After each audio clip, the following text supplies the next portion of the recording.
We start Saturday, January 7th, 4:30 p.m. Eastern. Kansas City Chiefs 13-3, 6-2 on the road at Las Vegas Raiders, 6-10, 4-3 at home at Allegiant Stadium in Las Vegas, Nevada. There is Stimmy OG in the house. Great to see you, Stimmy. Let's start with the line history in this one. We have the Chiefs opening up at -10. It's down to -7.5. From a total perspective, it opened up at 50.5 and it's gone all the way up to 53. It's a lot. It's a lot of points here for this one. We get to the cash for this one. We have 10,696 tickets in, 57% of the tickets, 84% of the cash on Stidham and the Raiders. Market moving towards them. 73% of tickets and 66% of cash on the over. Has it gone too high? There's Dan Kelly giving you a look on in NBA here. Spenny says Stidham played pretty well against San Francisco. He sure did.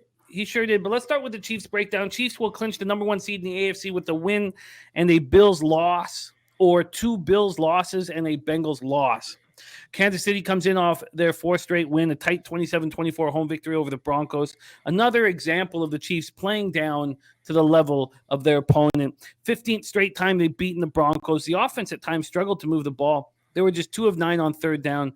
Their exceptional play in the red zone continued as they went 4 for 5 there. Ever since that 1 for 6 showing against the Rams at home, they've been lights out in the red zone. Mahomes 29-42 for 328 yards, 3 touchdowns and a pick, joining Brady and Breeze as the only quarterbacks with multiple 5,000-yard passing seasons. Mahomes moved to 11-0 against Denver. So Andrew Luck is the only other quarterback in the Super Bowl era with more than 10 wins and no losses against an opponent. He was 11-0. Versus the Titans.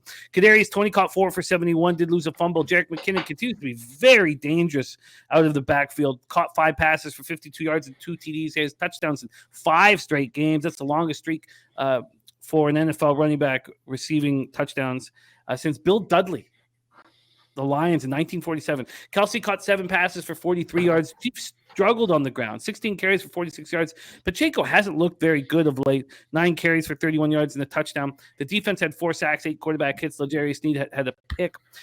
Joe Thuney re-injured his ankle. They did not share with us the MRI results. This is an injury that's been bothering him for some time. It kept him out of Week 11 against the Rams, Week 12 against the Bengals. Nick Allegretti filled in for Thuney in those games, and he did so again when Thuney left the field. And this is the first injury in Thuney's 7-year career. So he's usually a very steady, trusted guard. Sky Moore dealing with a hand laceration, but he should be fine. Raiders coming off that wild 37-34 overtime loss at home to the Niners. Their NFL record 5th defeat this year after holding a double-digit lead in the second half. Crazy. Terrible coaching. Stidham looked good in the Raiders' debut, 23-34, 365 yards, 3 touchdowns, 2 picks. Also ran 7 times for 34 yards. So he joins Patrick Mahomes as the only quarterbacks this season to throw 3 touchdown passes against the 49ers secondary. Stidham led the Raiders to 10 points on their first 2 drives. That's the first time San Francisco has allowed an opponent to score in its first 2 series this year. The Raiders' offense went for 500 total yards. Devontae Adams caught 7 passes for 153 yards and 2 touchdowns. Waller 3 for 72. Jacobs ran 17 times for 69 and a touchdown, caught 4 for 26. The defense just couldn't get stops when it mattered most. Couldn't get any pressure on Purdy. They finished with 0 sacks, 3 quarterback hits. The Niners were 4 of 8 on 3rd down, 4 of 6 in the red zone. They have their linebacker Darian Butler now in concussion protocol. A lot of questions to be answered here. And would you believe in what you saw from Stidham first and foremost? And then, the Chiefs still need to win to ensure this first overall seed. Are you surprised that the market is moving so quickly towards the Raiders? The floor is yours, my friend. Yeah, I'm not surprised. Like, Stidham was lined up to be a starter in New England at one point. People have had faith in him. He's not. It's not like going out there and sticking Sam Ehlinger in a ball game like we've seen this season. It's a home game. It's indoors. It's a Chiefs team that, as people are pointing out, they win, but they don't cover.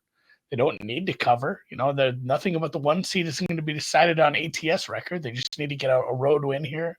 So I think there's definitely some, there's some, probably some steam behind the Raiders. And yeah, the Raiders have taken a little money. I think the over probably is worth a look. If you like the Raiders, you like the over. I don't think any Raiders look is predicated on, the Chiefs just aren't going to score against this Raiders defense, guys. That's why I like the Raiders and the points. A Raiders bet is betting on the Raiders to score points and hang with this Chiefs, keep it close. So, you're essentially betting the Raiders get to 24 in this one.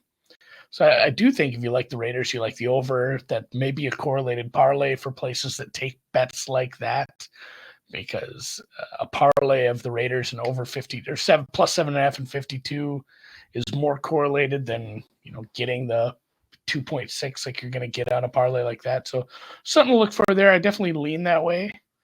Probably something I've been a live bet, but again, and I know it wasn't Jared Stidham, but this Raiders team is so hard to trust. This defense, we've seen this how many times this year, and while I doubt they get up to a double-digit lead on the Kansas City Chiefs, even at home, even just whatever game state they've gotten it to, we've seen this team just collapse so many times. So it's a scary proposition to bet on a team with essentially nothing to play for. And we've seen this from a few teams that are just dead to the world. There's this arc of hey, we're shit and we're losing, but we're going to play hard for a bit. And you've seen that with the Texans. They played tough for a few weeks and, get that win. They beat Tennessee. It was something that, like a little bit of an accomplishment in a drab season. And then from there, they just went limp. It's like last week. Once you get that game where you show people, hey, we're not horrible, it feels like some of these teams just drop off the face of the earth. Like the Rams, after some nice games with Baker, just the last couple weeks, especially last week, just barely showed up. So if that's the Raiders you're going to get, hey, we're ready to go golfing Raiders, then this game could get ugly without the Chiefs actually having to be, like the 2020 Chiefs that we saw that, were just scorching people. Kelsey hasn't scored in a long time either. I'm never one of those hey, you should bet this because he's due, but I wonder where that Kelsey anytime touchdown number is at this point now that he's just not getting the look. So lean Raiders. I haven't bet this yet, though. It's just a hard team to trust. We saw Minshew in a very important week for him. He speaks at Mike Leach's funeral. He has a game against the Cowboys, all eyes on him. He's spectacular. And then we talked about how this felt like a spot where he could, lay an egg. It's just a tough doing it 2 weeks in a row after all that emotion and energy. And then, of course, he did just that. Stidham, it feels like, could fall into that same type of situation. But I am nervous. The Chiefs they need to win this football game. Aren't they all business here coming in to win this football game? Is there any fear that they're not going to come in completely intense and ready to win and force themselves on that number one seed? Yeah, and again, a win by 6 is the same as a win by 30 for the 1 seed. So it's still a road game in the division game. You couldn't talk me into betting the Chiefs at this number. I definitely think, and I haven't looked too closely at this, but I spoke about this about a month ago. I said the way Wong teasers work is they're based on the market being efficient, and the fact that if the market is correct and this number should be 7.5, then crossing the 7 and the 3 are very valuable. If the market's way wrong, it has less of a value. So this is probably a banger of a teaser leg. I'm probably going to put this into some teasers.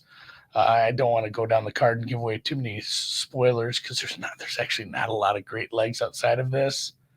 And one of them is a really ugly one, but a Buffalo Kansas City teaser is, and I know Buffalo's kind of in a weird spot, but they have to be all business about this too, especially with Lord knows what happens with their final game. So a Buffalo Kansas City teaser, I don't know, but by the time we get to the Buffalo game, I'll make up my mind. I might make that official. I'm not going to lock anything in on this as of tonight here. Chiefs, Raiders. We'll get to look at it again on the Thursday Cappers contest show, but no action from either of us to get the card started.